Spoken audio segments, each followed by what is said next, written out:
হিমাচলের কুলু থেকে সবথেকে প্রচলিত রুটটি হলো মানালি, কিন্তু দৃশ্য দেখে বুঝতেই পারছেন এটা কিন্তু মানালি নয়, এটি হলো পার্বতী নদীর উপত্যকা কাসোল। আর এই কাসোল অতি সহজেই কুলু থেকে মাত্র 40 কিলোমিটার গাড়িতে পৌঁছে যাওয়া যায়। বাসও চলে কুলু থেকে কাসোল অবধি। এই কাসোল ছাড়িয়েই রাস্তা চলে গেছে সুদূর মণিকরণের পথে। এই মণিকরণ অনেক ট্যুরিস্টরাই গিয়ে থাকেন, কারণ এখানে রয়েছে পবিত্র গুরুদ্বারা এবং অসংখ্য হিন্দু দেবদেবীর প্রাচীন মন্দির। তবে কাসোলে রাত্রিবাসের অভিজ্ঞতা কিন্তু এবারে অসাধারণ ছিল, একদম ইউনিক, সব থেকে আলাদা। পথেই যেতে যেতেই বরফাবৃত পর্বত শৃঙ্গরাজি দেখা দিতে লাগলো আমাদের। কুলু ছাড়ার পর 10 কিলোমিটার পর থেকেই পথের সঙ্গী হলো পার্বতী নদী আর এই বরফাবৃত তুষার শৃঙ্গগুলি। অসাধারণ রোড জার্নি, বলে বর্ণনা করতে পারবো না, এত সুন্দর। এবং রুক্ষ প্রকৃতি এখানে অত্যন্ত ভয়ঙ্কর সুন্দর। পাহাড়গুলোর খাড়া চট্টান দেখে গায়ে কাটা দিচ্ছিল আমাদের। আজকের ভিডিওতে দেখাবো কাসোলে আমাদের থাকা হোমস্টের সমস্ত খুঁটিনাটি তথ্য, এবং এই হোমস্টেটি আমরা বুকিং করেছিলাম মেক মাই ট্রিপ দিয়ে। তার কারণ পরে বলছি। পথেই যেতে যেতে দেখলাম ডুলিতে করে ঠাকুর চলেছেন এক মন্দির থেকে আর এক মন্দিরে। অসাধারণ সেই দৃশ্য।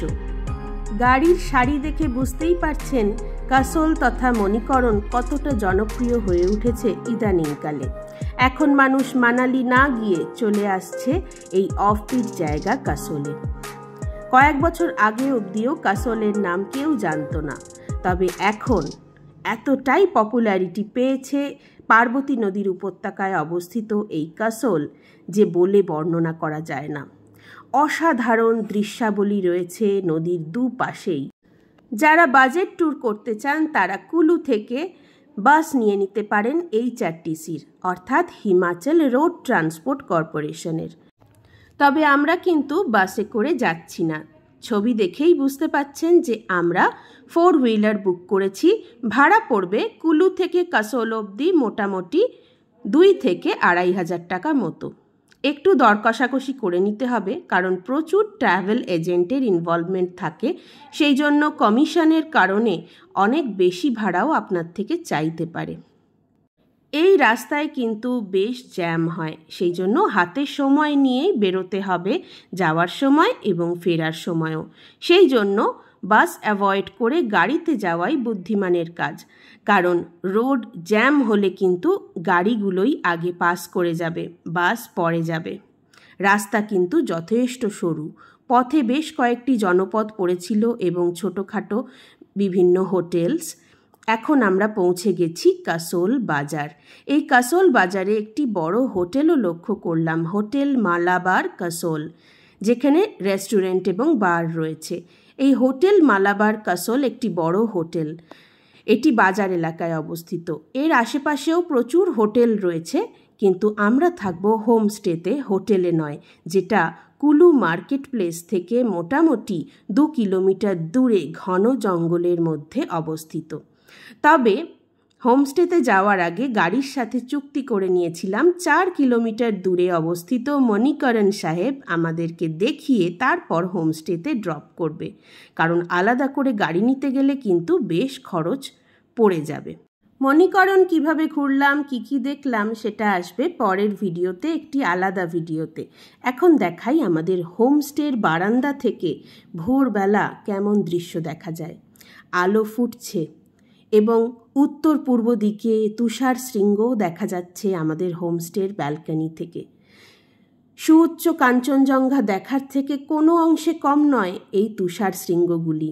নাম না জানা অনামী শৃঙ্গ একদিকে, আর একদিকে সবুজ পাহাড় আর জঙ্গলে ছাওয়া একটা ভীষণ নির্জন পরিবেশে অবস্থিত আমাদের হোমস্টে, তৃষা হোমস্টে। এখনও দাঁড়িয়ে রয়েছি আমাদের হোমস্টের ব্যালকনিতে। এই ব্যালকনির 2টো চেয়ার একদম হট সিট। ছেড়ে উঠে রুমে যেতে ইচ্ছেই করছে না, কারণ আলোর পরিবর্তনের সাথে সাথে প্রকৃতির রূপেরও পরিবর্তন হচ্ছে। সেই জন্য এই বারান্দা থেকে যাবতীয় দৃশ্য এবং প্রকৃতির রূপকে ক্যামেরাবন্দি করতে কন্টিনিউয়াস হাতে ক্যামেরা নিয়ে বসে আছি হোমস্টের এই বারান্দায়। প্রথমে আমাদের মনে হয়েছিল এই হোমস্টে সিলেকশনটা হয়তো ঠিক হয়নি, কারণ মেন রোড থেকে প্রায় 200টি সিঁড়ি পায়ে হেঁটে চড়ে পৌঁছাতে হয় এই হোমস্টে তৃষা হোমস্টেতে। লাগেজের জন্য আমরা কুলি নিয়েছিলাম, সুটকেস প্রতি 50 টাকা করে কুলি ভাড়া পড়েছিল। এটি হলো হোমস্টের টেরেস। এখানে খুব সুন্দর সিটিং অ্যারেঞ্জমেন্ট করা আছে। এটি কমন এরিয়া, সমস্ত গেস্টই এই টেরেসটিকে উপভোগ করতে পারেন। এই ওপেন টেরেস ছাড়াও এই টেরেসে রয়েছে একটা খুব সুন্দর বনফায়ার করার জায়গা, সেটাও দেখাবো। তার আগে দেখে নিন টেরেস থেকে সবুজ প্রকৃতি, সাদা বরফের পাহাড় কেমন দেখতে লাগে, দেওদার গাছের সারি আর দূরের সেই তুষার শৃঙ্গগুলো যেন হাতছানি দিয়ে আমাদের ডাকছিল। এবার আসি ঘরের ব্যাপারে। এইটি হলো আমাদের রুমের জানলা, যেই জানলা দিয়ে বিছানায় শুয়ে শুয়েও অসাধারণভাবে প্রকৃতিকে এনজয় করা যায়। যারা প্রকৃত অর্থে প্রকৃতি প্রেমিক এবং নেচারকেই উপলব্ধি করার জন্য পাহাড়ে বেড়াতে আসেন, হই হট্টগোল, বাজার, দোকান, শপিং ইত্যাদি পছন্দ করেন না বিশেষ একটা, তাদের জন্য এই ধরনের অফবিট লোকেশনের হোমস্টেগুলি উপযুক্ত ঠিকানা। GoIbibo, মেক মাই ট্রিপ অথবা agoda.com-এর মাধ্যমেও আপনি এই তৃষা হোমস্টে বুক করতে পারেন। আমি করেছিলাম মেক মাই ট্রিপের থ্রু দিয়ে। এছাড়া ডিরেক্ট বুকিংও করতে পারেন, সেক্ষেত্রে আপনাদের কিছুটা পয়সার সাশ্রয় হবে। আমি ডিরেক্ট ফোন নাম্বার তখন পাইনি, সেই জন্য বাধ্য হয়েই মেক মাই ট্রিপের থ্রু দিয়ে আমি বুক করেছিলাম। আমার খরচ পড়েছিল একটি রাতের জন্য পার হেড 900 টাকা, ফুডিং বাদ দিয়ে। ফুডিংয়ের আলাদা বিল হয়েছিল, সেটা আলাদাভাবে পেমেন্ট করতে হয়েছিল। রুমের কোয়ালিটি কিন্তু যথেষ্ট ভালো। বিছানার চাদর, পিলো কভার সবই ছিল পরিষ্কার পরিচ্ছন্ন। সব থেকে ক্লিন ছিল বাথরুমটি, যেটি বলে বোঝাতে পারবো না, অসাধারণ। আর এদের এখানকার রান্নাও ছিল দারুণ, খুবই সিম্পল রান্না, হোম কুকড রান্না। এই তৃষা হোমস্টের ব্রেকফাস্টের মেনুটা একটু শুনিয়ে দিই। ম্যাগি পাবেন, plane Maggi 40 rupees per plate. চা পাবেন, যেটা 30 রুপিস পার কাপ। এছাড়া হিমাচলি ফুড সিড্ডু পাওয়া যাবে, যেটার দাম 70 রুপিস। এছাড়া রাইস, ডাল এবং অমলেটও পেয়ে যাবেন। আর পাবেন আলুর পরোটা, যার দাম 70 রুপিস পার পিস। আর এই সিম্পল খাবারে আপনাদের যদি মন না ভরে, তার জন্য আছে কাসোলের বিখ্যাত সব ক্যাফেজ। অসাধারণ লোকেশনে দারুণ দারুণ ইন্ডিয়ান, কন্টিনেন্টাল এবং ইসরায়েলি ক্যাফে রয়েছে এই কাসোলে। আমরা ইসরায়েলি ফুডও ট্রাই করেছিলাম, দারুণ লেগেছিল। তাছাড়া মোমো তো আছেই, মোটামুটি সব দোকানেই স্টিমড মোমো এবং ফ্রাইড মোমো পাওয়া যায়। এই তৃষা হোমস্টের ঠিক পাশেই ছিল একটা অসাধারণ জঙ্গল ক্যাম্প। এখানে আপনি টেন্টে থাকতে পারবেন। কাসোল জঙ্গল রিট্রিট, ফোন নাম্বার স্ক্রিনে রয়েছে, স্ক্রিনশট নিয়ে রাখবেন। এছাড়াও রয়েছে ডিপ ফরেস্ট কাসোল, যেখানে রুম পাবেন, ক্যাফে, হাট। এছাড়া আপনার নিজস্ব টেন্ট পিচ করার জন্য জায়গাও এরা ভাড়া দেয়। অসাধারণ অফবিট লোকেশন কাসোলে। এখন আমরা রয়েছি গ্রাহান স্ট্রিটে দাঁড়িয়ে। এই গ্রাহান স্ট্রিটের রাস্তাটি চলে গেছে সোজা গ্রাহান ভিলেজ। কাসোল থেকে গ্রাহান ভিলেজ মোটামুটি 10 কিলোমিটার। চলে শেয়ার জিপ। এই শেয়ার জিপে মোটামুটি ভাড়া পড়ে 30 থেকে 50 টাকা। 6 কিলোমিটার রাস্তা এই জিপটি যায়, আর তারপর পায়ে হেঁটে আপনাকে পৌঁছাতে হবে গ্রাহান ভিলেজ। অসাধারণ সুন্দর এই গ্রাহান ভিলেজ। গল্পে শুনেছিলাম, বিভিন্ন ব্লগসেও দেখেছিলাম, কিন্তু কোনো দিন নিজে যে আসতে পারবো সেটা ভাবিনি। তবে আমরা কিন্তু গ্রাহান ভিলেজ অবধি পৌঁছাতে পারিনি। গাড়ি চলা রাস্তাতেই আমরা পায়ে হেঁটে বেশ কিছুটা এগিয়েছিলাম, কিন্তু দিনের দিনে আমাদের পক্ষে ঘুরে আসা সম্ভব নয় বলে আমরা সেই প্ল্যান ত্যাগ করি। কারণ গ্রাহান ভিলেজ এতটাই দূরে এবং রিমোটলি লোকেটেড যে আপনাকে এক রাত্রির গ্রাহানে না থাকলে দিনের দিনে ঘুরে আসা ভীষণই হেক্টিক হয়ে যায়। এখানে বন্যপ্রাণীর একটি অভয়ারণ্য রয়েছে। এই গ্রাহানের পথে জঙ্গল ক্রমশ ধীরে ধীরে ঘন হবে এবং গ্রাহান ভিলেজে পৌঁছে আপনি অসাধারণ একটা 360 ডিগ্রি ভিউ পাবেন এই দেওদারের জঙ্গল এবং বরফ আচ্ছাদিত তুষার শৃঙ্গের। সেই জন্য যাদের হাতে সময় থাকবে তারা অবশ্যই যাবেন গ্রাহানে এবং এক রাত্রি থেকে আসবেন। আমাদের হোমস্টেটা ছিল গ্রাহান স্ট্রিটের একদম ওপরে, অর্থাৎ গ্রাহান ভিলেজে যাওয়ার রাস্তার পথে, কিন্তু এখন আমরা চলে এসেছি ঠিক তার উল্টো দিকে। কাসোল বাজার হয়ে পার্বতী নদীর উপর এই ব্রিজটি পেরিয়ে একটি পায়ে চলা রাস্তা সোজা চলে গেছে কাটাগলা এবং ছালাল ভিলেজ। আজকে আমরা সেখানেই যাব। এখানে পায়ে চলা রাস্তা, মোটে 2 কিলোমিটার হেঁটে আপনি পৌঁছে যেতে পারবেন। রাস্তা কিন্তু খুব একটা চড়াই উতরাই নয়, একদমই ইজি পায়ে চলা ট্রেল।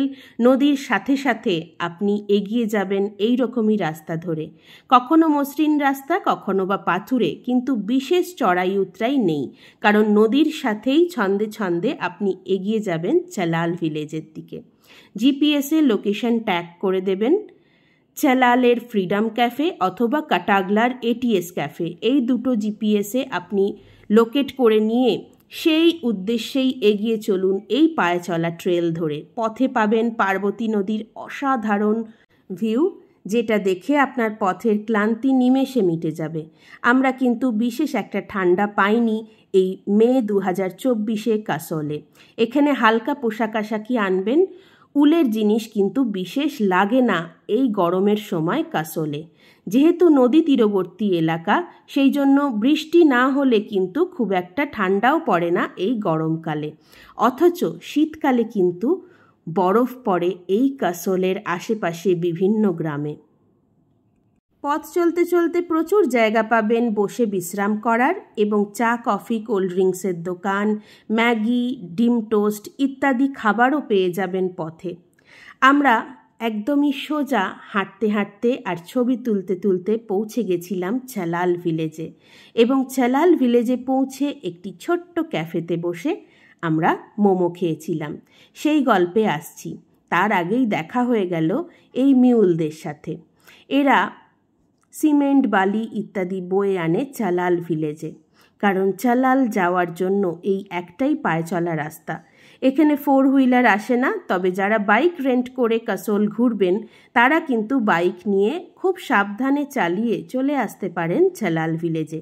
যারা খুব এক্সপার্ট বাইকার তারা কিন্তু আসে বাইক চালিয়ে ছালাল ভিলেজে। আমরা কয়েকজন মানুষকে দেখেছি স্কুটার বা বাইকে করে এই পায়ে চলা ট্রেল দিয়ে চলে আসছে ছালাল ভিলেজে। রাস্তার এক একটা মোড়ে এক এক রকম দৃশ্য এই পার্বতী নদীর। এ যেন কখনোই একঘেয়ে হয় না, দেখতে দেখতে চোখ পরিশ্রান্তও হয় না। মন এনার্জিতে ভরে ওঠে এমন উচ্ছল নদী স্রোতকে দেখলে। আর নদীর পাশে রাস্তা অনেক সময় ধসে গেছে। একটি জায়গায় দেখলাম কিছু মিটার ল্যান্ডস্লাইড প্রোন জোন আছে। এই জায়গাটি কিন্তু দ্রুত পার হয়ে যাবেন, কারণ নিজের সেফটি নিজের কাছে। বুদ্ধি দিয়ে বিচার করে নিজেই ডিসাইড করবেন, কারণ এই পথে কেউ গাইড নেয় না। হঠাৎ দেখলাম একটা মিলিটারি জিপ আসছে এই ধসে যাওয়া রাস্তার পথেই, নিশ্চয়ই কোনো এমার্জেন্সি ডিউটিতে।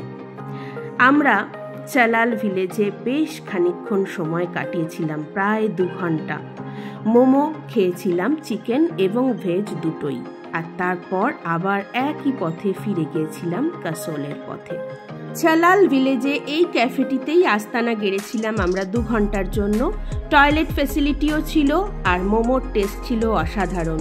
চিকেন মোমো 12 পিস 160 রুপিস আর ভেজ মোমো 12 পিস 130 রুপিস। কেমন লাগলো আপনাদের আজকের ভিডিও অবশ্যই জানাবেন আমাকে কমেন্ট করে। আর তৃষা হোমস্টে রিলেটেড কোনো কোয়ারিজ থাকলে বা কাসোলে ট্যুর প্ল্যান নিয়ে কিছু বক্তব্য থাকলে কমেন্ট করতে ভুলবেন না যেন। ভালো থাকবেন সকলে, সুস্থ থাকবেন। দেখতে থাকুন ট্রাভেল থেরাপি বাই সুদীপ্তা।